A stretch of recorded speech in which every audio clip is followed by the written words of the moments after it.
Boa noite e shalom a todos os irmãos. Eu gostaria de convidar você para um momento de reflexão dentro das Escrituras nesta noite. Louvado seja Deus pelas nossas vidas. Eu o agradeço pela minha saúde, pela minha existência, pela oportunidade que Ele me dá de estar aqui, mais uma vez ao vivo, pela página Rodrigo Dias Silva aqui no Facebook, para poder transmitir uma palavra e para fazer com vocês uma oração.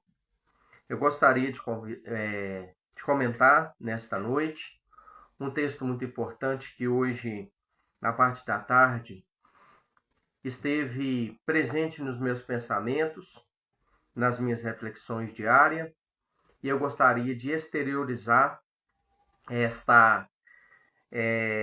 este texto, que esteve presente no meu coração, nos meus pensamentos e me fez refletir muito nos dias de hoje, com todos aqueles que faz parte da minha página, são seguidores desta página, acima de tudo seguidores do eterno Deus de Israel, e que sempre ouvem, eu como um simples servo dele. Gostaria, antes de comentar, de ler e de fazer o comentário que eu desejo, de fazer uma oração pedindo a Deus em nosso favor, pedindo por você, por mim, por nossas famílias, por todos os que vão entrar para assistir esta live e aqueles que vão posteriormente assistir esta live por intermédio desta página e também do meu canal que eu tenho no Facebook, no Facebook, não, no YouTube, melhor dizendo, perdão. Te convido, a fazer parte também, você que ainda não acessou, não conhece, o canal Rodrigo Dias Silva, servo de Adonai, pelo YouTube. Tem muitos ensinamentos, vídeos interessantes, muita aprendizagem para quem gosta de aprender a palavra do Eterno. Vamos orar. Grande Deus, eterno Pai que estás nos céus, nesta noite eu quero entrar na sua presença, ó Hakadosh Baruch Hu, santo bendito seja, pelos méritos de Yeshua, o seu Filho amado, nosso Salvador, para agradecer ao Senhor por tudo que neste dia maravilhoso realizaste, fizeste e concedeste a cada um de nós. Eu venho te agradecer pela minha vida, a vida da minha família, pela vida das pessoas que vão entrar, que vão participar deste trabalho. E venho, meu Redentor, eterno Criador de todo este imenso universo, te pedir que o Senhor, através do seu Espírito, esteja nos dando capacidade de refletir de uma maneira sábia e profunda nas Escrituras, na sua palavra, Pai. Muito obrigado por termos sido desperto pelo teu Espírito para a realidade da tua palavra. Nos ajude e dê a bênção, dê a vitória em nome de Yeshua. Amém.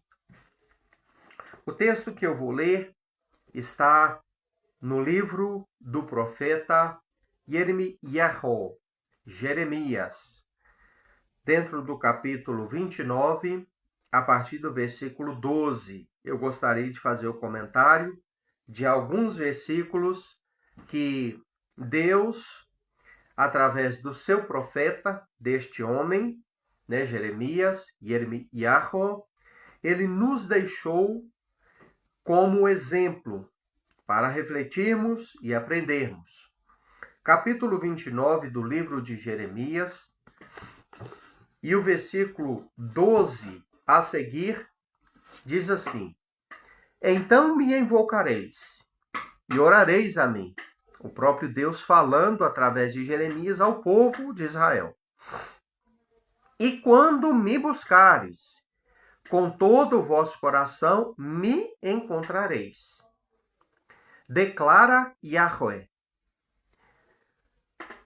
Farei que regressem vossos desterrados e vos recolherei de todas as nações, de todos os países, para onde eu vos dispersei, declara Yahweh. E fareis que regressais ao lugar de onde vos fiz levares cativo. Queridos, o contexto da história que está por detrás destes versículos lidos, ele é um contexto muito importante e necessário de ser compreendido, pois trata de um período de afastamento de Israel, um deles, né?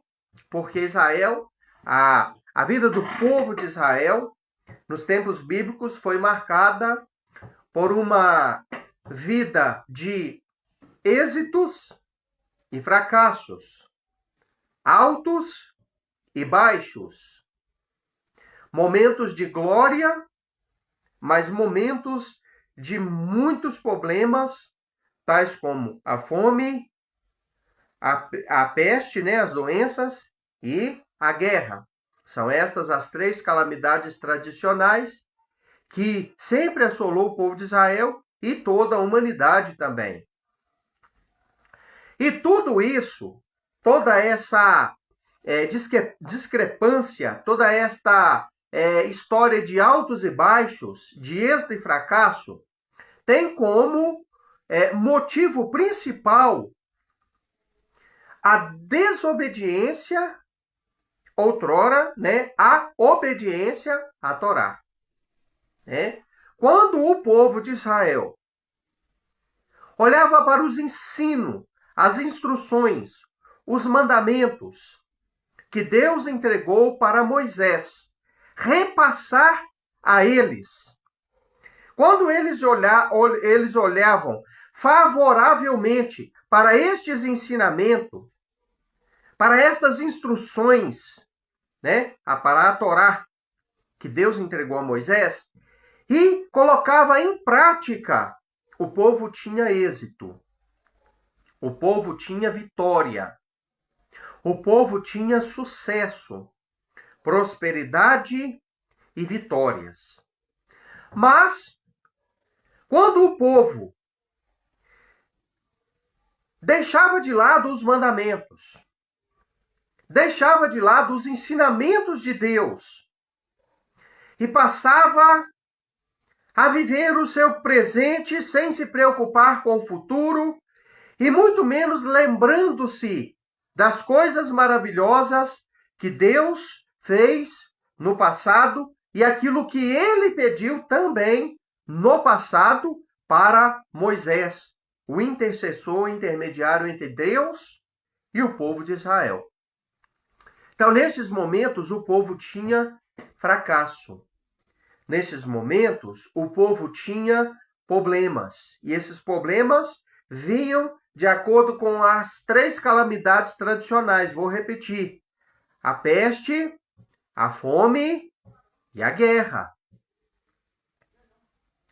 Deus, ele tomou o profeta Jeremias. Eu convido você que gosta das Escrituras, para você entender o contexto desse livro, você pegar o livro de Jeremias e ler, começando do capítulo 1 e indo até o fim, para você entender a história do povo de Israel levado cativo a Babel, a Babilônia, e ali permaneceu por 70 anos por causa da transgressão aos ensinamentos da Torá.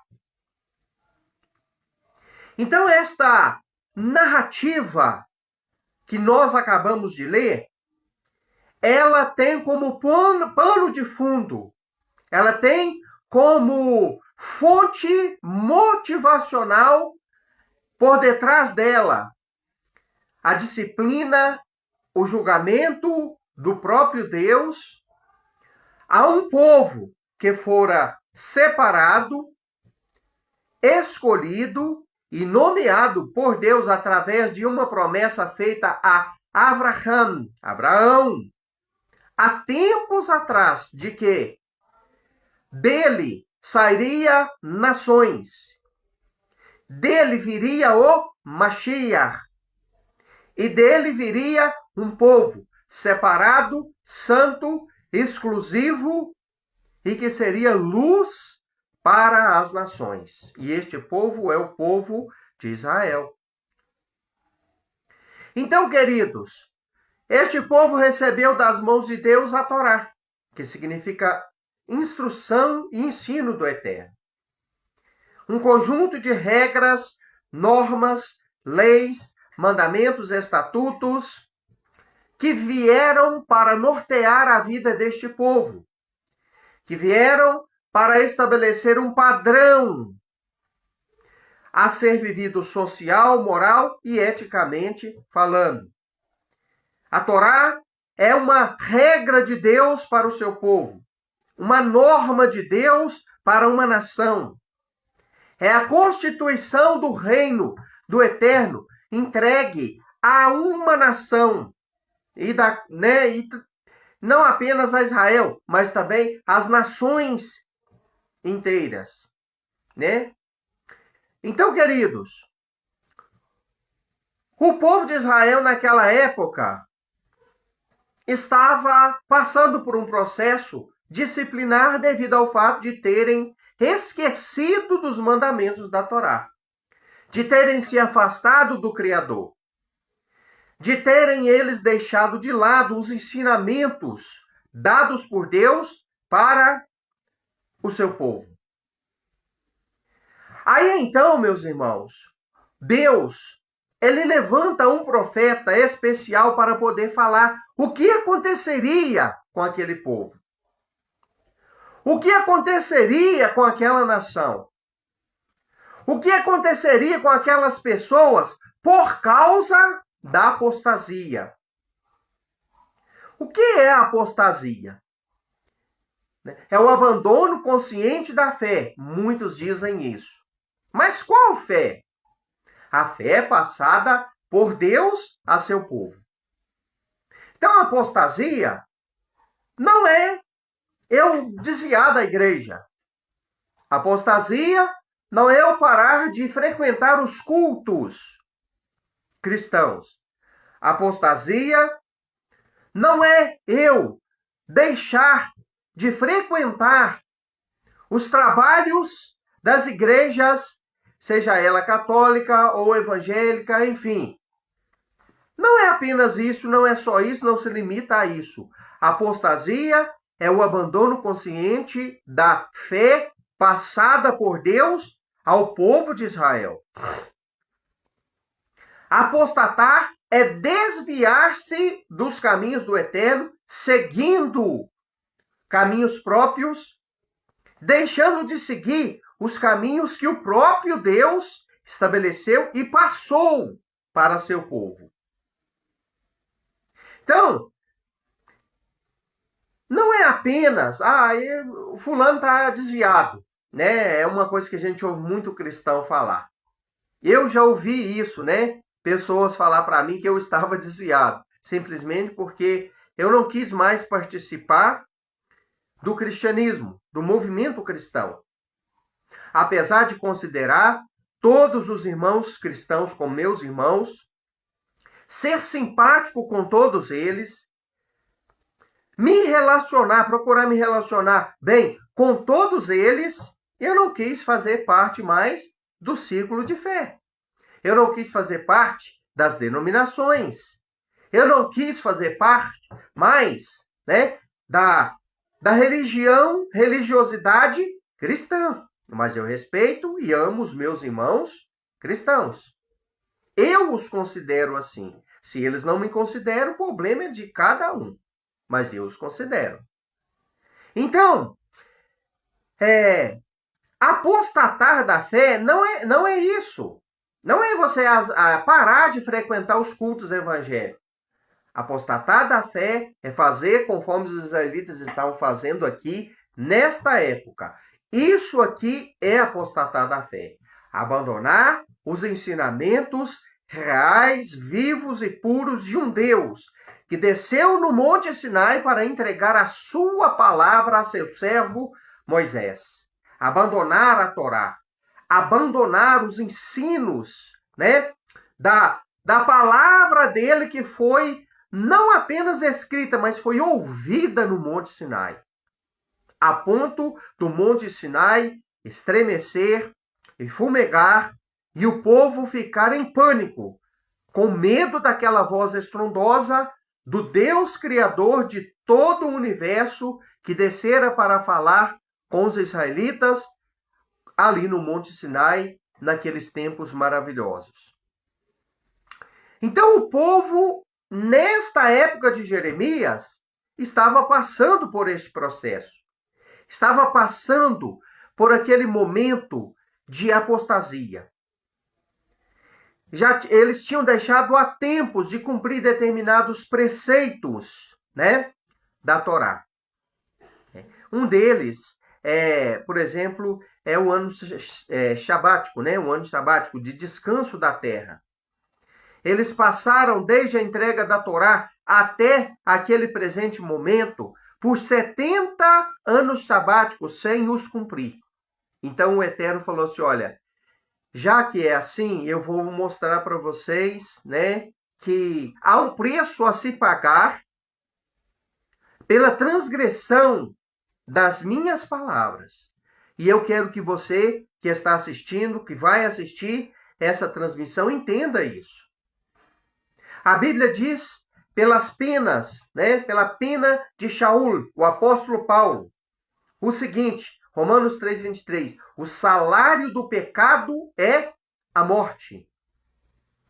Porque todos pecaram, 6:23, e destituídos estamos da glória de Deus. Ele falou isso nesses 2 versículos. Então, não foi diferente lá no passado com eles e não é diferente conosco hoje. Então, ao pecar desta forma, transgredir o ano sabático, né? Não dando descanso à terra, eles acumularam um ano de escravidão sobre as suas costas. Então o Eterno foi longânimo e permitiu que por 70 anos sabáticos aquele povo transgredisse, deixasse de obedecer, apesar das advertências constantes, apesar do Eterno tentar lembrar e relembrar aquele povo sobre esta particularidade da Torá, eles não se aplumaram, eles não se atentaram para a palavra do Eterno. Então, um dia o Eterno cobrou. Um dia o Eterno levanta uma pessoa chamada Ciro, né? Para poder tirar aquele povo que estava cativo para retornar. Mas antes disso, o Eterno levanta um outro. Levanta Nabucodonosor para colocar na prisão. O Eterno levanta Ciro para tirar e também levanta Nabucodonosor para colocar o seu próprio povo em situação de cativeiro. Então, nós vemos justiça, juízo e misericórdia. Justiça e juízo através de Nabucodonosor. E misericórdia através de Ciro. Então, queridos, o Eterno ele não mudou. Malaquias 6:1, se não me engano, se não me falha a memória, está escrito: eu, o Senhor, não mudo. Hebreus 13:8 está falando, né, que Yeshua é o mesmo ontem, hoje e eternamente, né? Yeshua, como Filho de Deus, representante de Deus, é o mesmo ontem, hoje e eternamente. E nós vemos o próprio Deus falar que ele também não muda. O próprio Criador, o Pai, ele não muda. Então, meus irmãos, se ele não muda, ele é o mesmo hoje. O mesmo Deus de Jeremias, o mesmo Deus lá daquelas épocas, o mesmo Deus de Davi, de Moisés, é o mesmo Deus hoje, e ele será o mesmo eternamente. Assim como o Mashiach é o mesmo também e não mudará, assim também o Pai, o eterno, o Criador, é o mesmo e nunca vai mudar. Então vamos refletir. Se Deus separa um povo, dá atenção, amor, carinho, providências para este povo, protege este povo, salva este povo, liberta do Egito, afoga os inimigos, prepara água para este povo saindo da rocha, prepara codornizes para eles comer no momento da necessidade de carne, né, de comida mais sólida. Prepara durante 40 anos o pão, o maná caindo do céu. Prepara guerreiros para lutar em batalhas. E até anjos ele enviou para lutar em favor deste povo. Olha o cuidado dele para com este povo. Mas este Deus também pune os seus filhos, a quem tanto ama, quando os seus filhos fazem por merecer. Reflita nisso. Reflita comigo nesta noite. Qual pai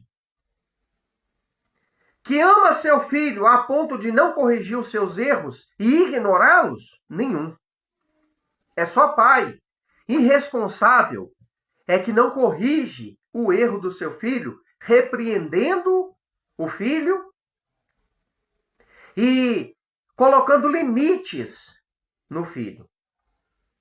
Porque se o pai não faz assim, o filho vai se tornar um delinquente e vai se perder posteriormente. Então, assim é o Deus Todo-Poderoso, o Criador de todas as coisas, que é misericordioso quando precisa, mas que é também justiça quando precisa.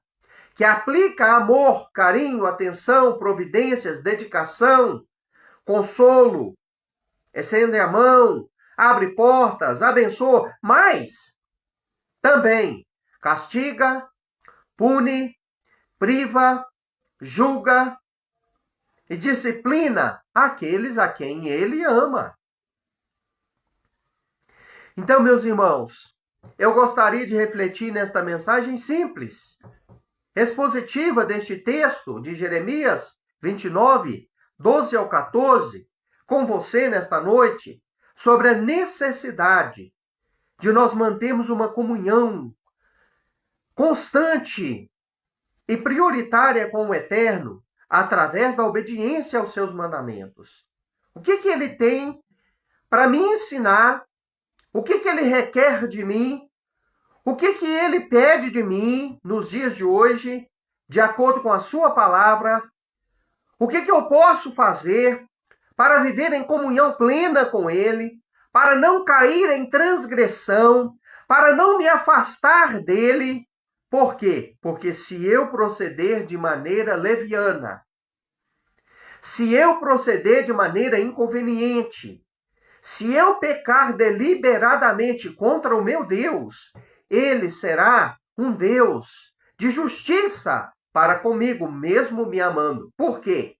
Olha o que Deus permitiu acontecer com o povo de Israel, a nação eleita, o povo amado dele, meus queridos. Ele chama a nação de Israel de a menina dos meus olhos. Israel é conhecido como a menina nos olhos de Deus. Ele chama Israel como esposa. A Brit Hadashah chama a nação de Israel, o povo eleito escolhido, chama-os de a noiva do Cordeiro, a noiva do Eterno, a noiva de Elohim. Então, olha o que ele permite acontecer com o seu povo, com a sua noiva, com a menina dos seus próprios olhos. Ele permite que venha a guerra. Ele permite que Nabucodonosor entre em Jerusalém, entre nos territórios de Israel, através da guerra. Ele permite que ele faça uma matança terrível, que ele promova uma perseguição e uma dispersão desta nação que fora espalhada, e hoje existem as 10 tribos de Israel espalhadas pelos 4 cantos do mundo. Um dia elas retornarão, um dia elas se voltarão novamente para a casa de Judá. Um dia elas serão um com a casa de Judá, mas elas foram dispersas. Então, queridos, ele permitiu que estas coisas viessem a acontecer. Ele permitiu que o rei fosse capturado, que os filhos do rei fossem mortos. Alguns tiveram seus olhos, antes de morrer, furado com espadas diante dos olhos do rei. Ele permitiu que estas coisas acontecessem. Sabe por quê? Por causa da transgressão aos mandamentos. Isso é muito sério. É por isso que hoje eu prego e falo da importância de obedecermos a Torá. E que ela não está de maneira nenhuma abolida por Yeshua. Porque este falso ensino leva pessoas a se apostatar. É exatamente isso que Hassatam quer, que os pregadores preguem nos púlpitos. Uma palavra, uma meia palavra de Deus. Uma meia mensagem. Uma mensagem deficiente, aonde metade daquela mensagem, metade da Bíblia precisa ser deixada de lado, para trás, e é tida como não válida mais e abolida por Jesus. De maneira nenhuma, meus irmãos. De maneira nenhuma. Ainda que eu seja ouvido apenas por uma meia dúzia, eu continuarei pregando essas verdades para a meia dúzia. Eu prefiro pregar estas verdades na íntegra para a meia dúzia, de que pregar um evangelho algodão doce, diluído, mamão com açúcar, mentiroso, formulado nos concílios pelos pais da igreja, dentro do concílio de Nicéia, e apresentado para a humanidade como sendo a verdade absoluta dali para frente. Não. Eu ando sozinho, eu prego apenas para meia dúzia que quer ouvir, mas eu não volto mais a pregar estas mentiras que eu aprendi dentro do cristianismo. Qual mentira? Uma delas, a mentira de que Jesus veio para abolir a Torá. Então, se ele fez isso, ele não é o Messias.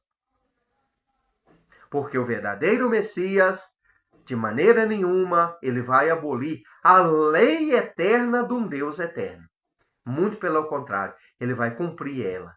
E foi isso que Yeshua fez. Mateus 5, 16, 17, 18 fala claramente: não vim para abolir a Torá e nem os profetas, mas vim para torná-los pleno, plerosai, torná-los pleno, completar, complementar. Eu vim para cumprir devidamente. Jesus estava dizendo isso. Então, meus queridos, Yeshua, ele cumpriu e não aboliu nada. Então, aqui aquele povo, voltando para o texto para finalizar, estava passando por esse processo. E, meus queridos, tudo isso poderia ser evitado. Toda a matança, a mortandade. Aconteceu uma coisa, irmão, que foi um dos maiores sacrilégios de todos os tempos, naquelas épocas, que foi a destruição do primeiro templo construído por Salomão. Meus irmãos, isso foi terrível. A dispersão do povo. Né? O povo foi levado cativo para uma terra pagã, para a Babilônia. E ali viveram 70 anos. Se misturaram com o paganismo babilônico. E o reflexo disso está até nos dias de hoje. Né? O paganismo aprendido, assimilado ali em Babel, em Babilônia, ele nunca mais abandonou o povo do Eterno, o povo escolhido. Né? A partir dali, mesmo sendo cativo de Babel, Babel passou a acompanhar, infelizmente e inevitavelmente, o povo. Né? Através da língua, porque o aramaico ele é fruto do cativeiro babilônico. Eu não estou dizendo que a língua aramaica é uma língua ruim. Não, ela é uma língua sagrada. Né? Mas ela não substitui a língua Kadosh, que é o hebraico, que já era falado antes do cativeiro babilônico. O conceito de sinagoga veio depois de Babel. Né? Foi ali que eles adquiriram o conceito de sinagoga. Né? Foi ali. E muitas outras coisas que foi fruto ali do cativeiro babilônico. Então, meus queridos, priorize a sua comunhão com o Eterno, através da obediência aos mandamentos. Não adianta você adotar dogmas religiosos. Não adianta você prestar obediência a estatuto de igreja. Não adianta você abraçar o regimento interno da sua denominação. Você precisa obedecer a Torá. Eu preciso obedecer a Torá. Nós precisamos nos voltar para a Torá. Aí então o Eterno falou para aquele povo que agora já estava no cativeiro, sofrendo as dores do cativeiro, vendo com seus próprios olhos o acontecimento ruim do cativeiro, amargando as suas próprias bocas com o fel do cativeiro babilônico. Nós podemos ver isso no livro de Jeremias. Nós podemos ver isso ao ler o livro de Daniel, de Neemias, de Esdras, de Esther, que foram livros compostos dentro deste período de cativeiro. Então o próprio Deus fala para eles: e vocês então orarão a mim, no versículo 12. Me invocareis a mim, e quando me buscares com todo o vosso coração, versículo 13. Aí o que diz? Me encontrareis, declara Yahweh. Não adianta apenas orar. Eu tenho que orar de todo o coração. Não adianta apenas buscar. Eu preciso buscar de todo o coração. Não adianta o meu externo mostrar Deus, procurar Deus, querer Deus, ou dizer estar com Deus. Eu tenho que ter uma conexão interna. Você entende isso?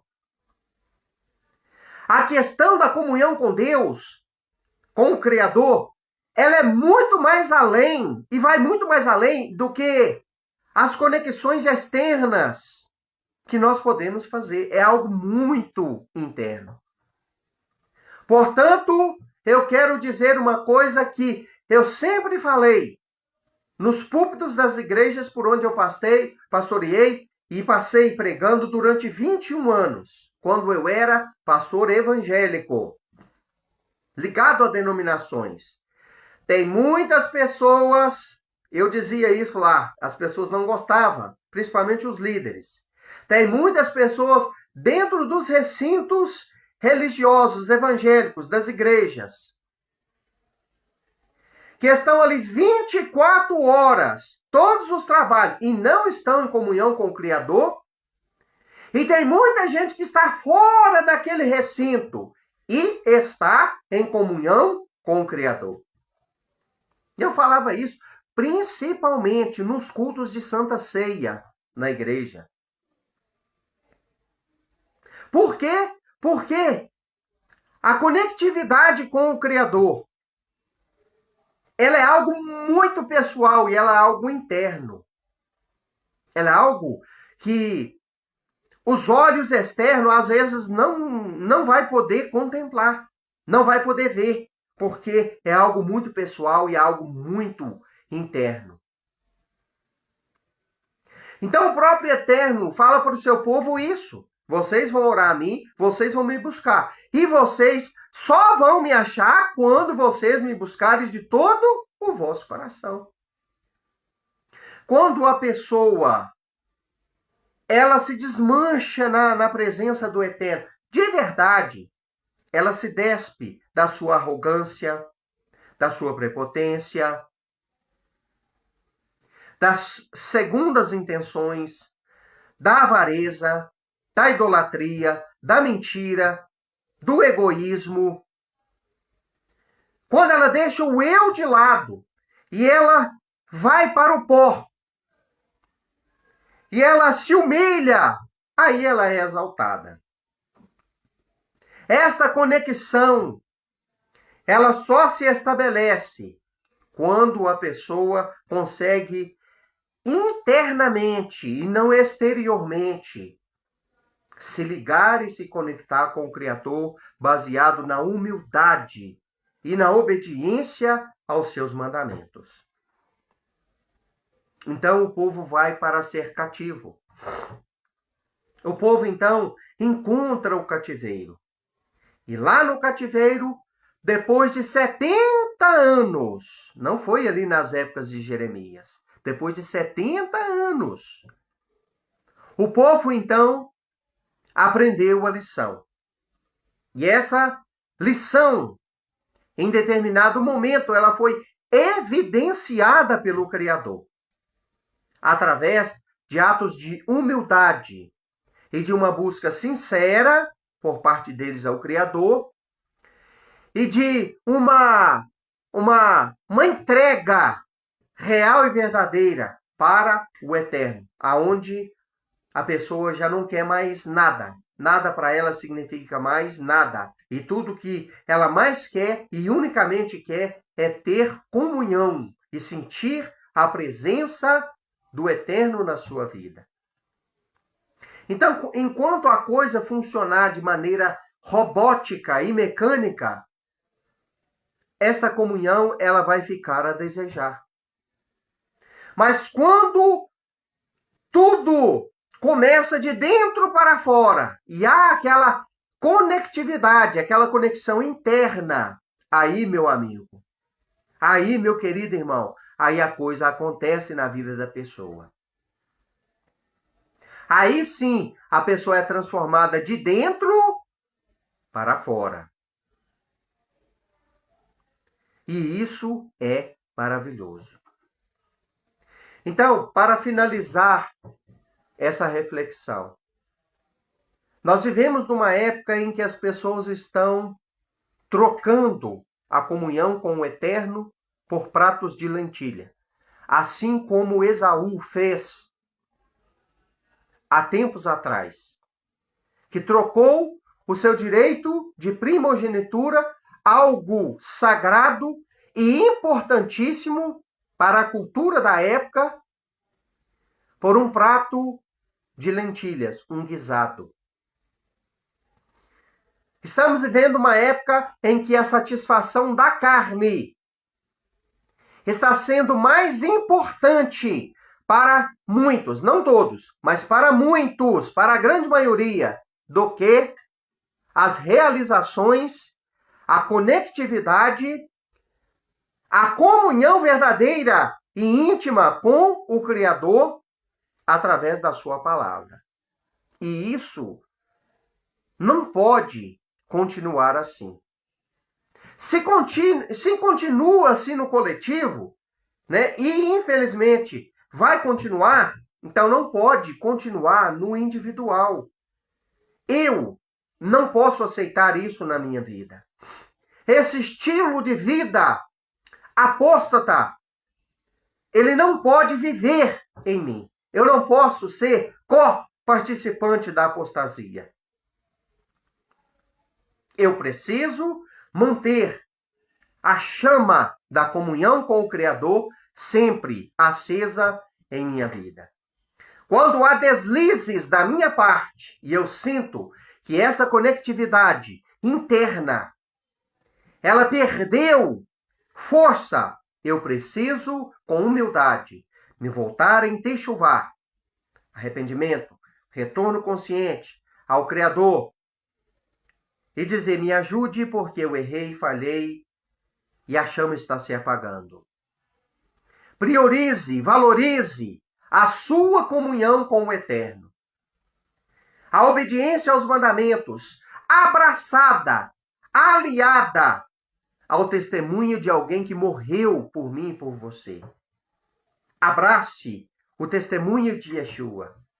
Abrace os ensinamentos dele. Porque a prática dos ensinos da Torá, aliada ao testemunho de Yeshua HaMashiach, precisa fazer parte da vida do salvo dos dias de hoje, do servo dos dias de hoje, do filho de Elohim dos dias de hoje. Porque Apocalipse diz claramente isso, né? Que os salvos serão aqueles que abraçam o testemunho de Mashiach, que abraçam o testemunho do Cordeiro e que não abandonam os ensinamentos da Torá, não abandonam os mandamentos. Que o Eterno te abençoe de uma forma maravilhosa no nome de Yeshua. Vamos fazer uma tefilá final. Bendito seja teu santíssimo nome, ó Eterno, Criador do universo. E agradeço pela vida deste irmão, desta irmã, desta pessoa que já assistiu e que vai assistir esta transmissão. Ajude-nos, nos dias tenebrosos e difíceis de apostasia que estamos vivendo, a manter a conectividade com o Senhor, Pai. Ajude-nos a ter e a obter comunhão verdadeira e real contigo. Te agradeço em nome de Yeshua. Amém. Shalom a todos. Uma semana de vitória e bênçãos para todos vocês em nome de Yeshua.